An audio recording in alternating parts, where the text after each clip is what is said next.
Assalamualaikum warahmatullahi wabarakatuh. Salam sejahtera untuk kita semua. Perkenalkan, nama saya Boyke Dia Royal Natumanggor dengan NIM 1105620014. Saya dari Universitas Negeri Jakarta, Fakultas Ilmu Pendidikan, Program Studi Pendidikan Guru Pendidikan Anak Usia Dini. Adapun tujuan saya saat ini yaitu menjelaskan tentang sejarah Pancasila, yaitu untuk memenuhi tugas mata kuliah Pendidikan Pancasila. Next. Sejarah lahirnya Pancasila.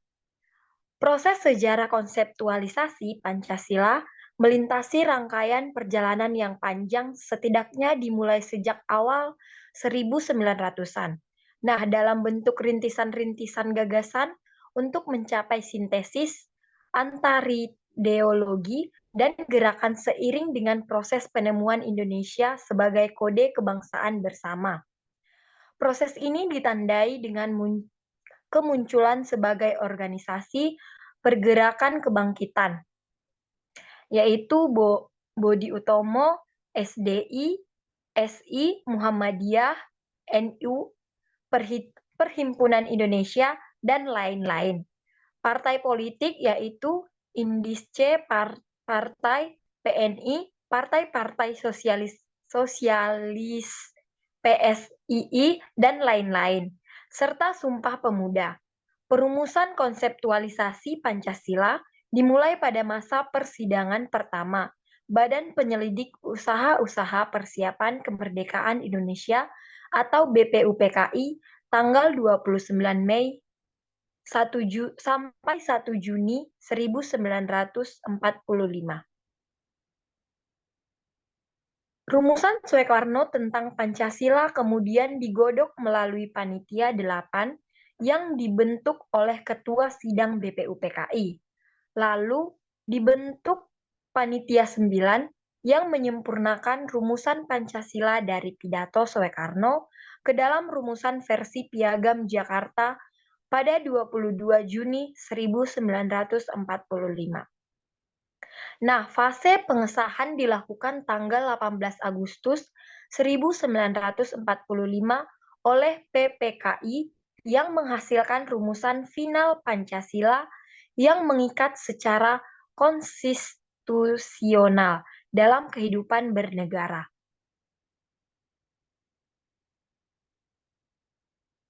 Dalam awal pidatonya, pada 1 Juni 1945, Soekarno terlebih dahulu mencoba memberi pendapatnya mengenai maksud oleh Ketua BPUPKI.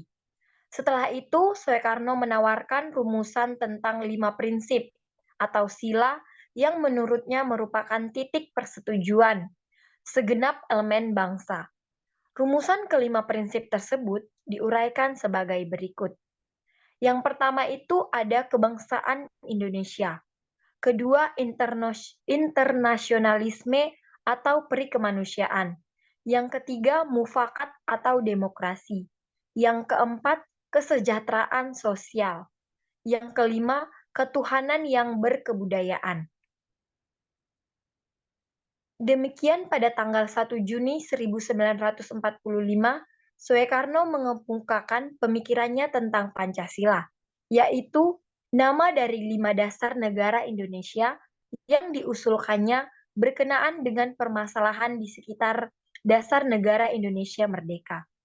Pokok-pokok pikiran yang terdapat dalam pidato Bung Karno itu yang kemudian diterima secara aklamasi dalam penyusunan falsafah negara. Next.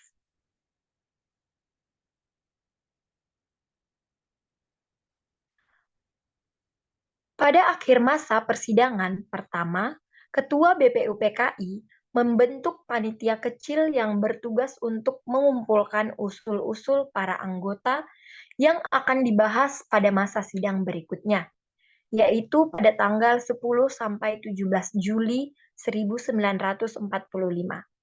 Nah, panitia kecil yang resmi ini beranggotakan 8 orang atau panitia 8 di bawah pimpinan Soekarno dan terdiri dari 6 orang wakil golongan kebangsaan dan 2 wakil golongan Islam.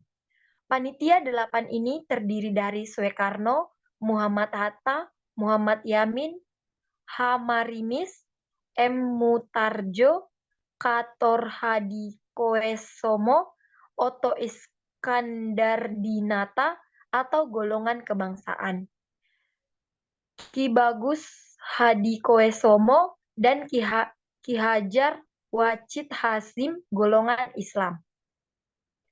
Undang-Undang Dasar Negara Republik Indonesia tahun 1945 yang disahkan pada 18 Agustus 1945 dimuat dalam Berita Republik Indonesia nomor 7 tahun 1946. Nah, Undang-Undang Dasar tersebut terdiri dari 3 bagian, yaitu pembukaan, batang tubuh, dan penjelasan.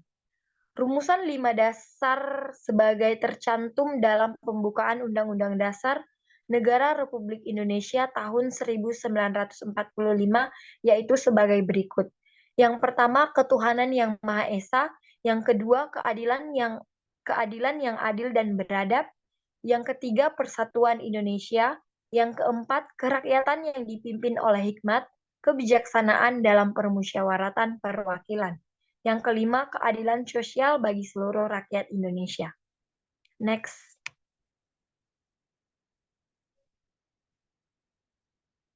Pada tanggal 29 Mei 1945, Muhammad Yamin mengajukan usul mengenai calon dasar negara sebagai lisan yang terdiri dari 5 hal, yaitu yang pertama, peri kebangsaan, yang kedua, peri kemanusiaan, yang ketiga, peri ketuhanan, yang keempat, peri kerakyatan, dan yang kelima, kesejahteraan rakyat.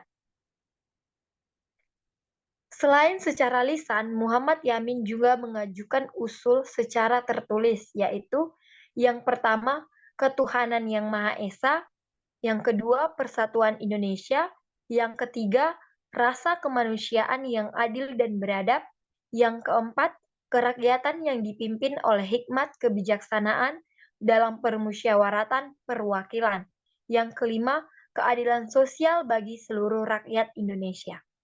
Next.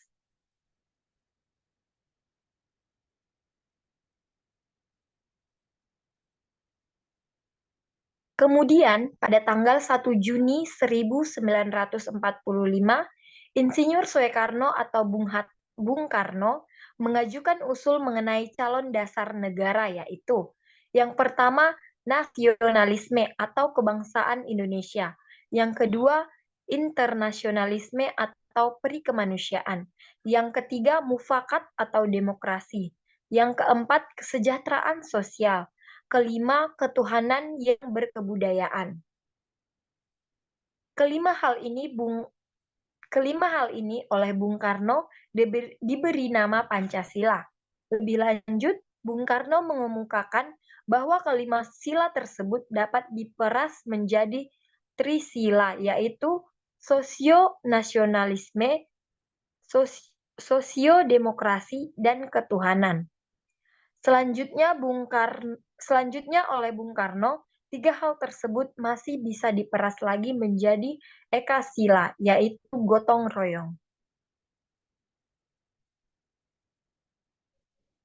Next. Demikian hasil presentasi saya. Kurang lebihnya saya mohon maaf. Terima kasih.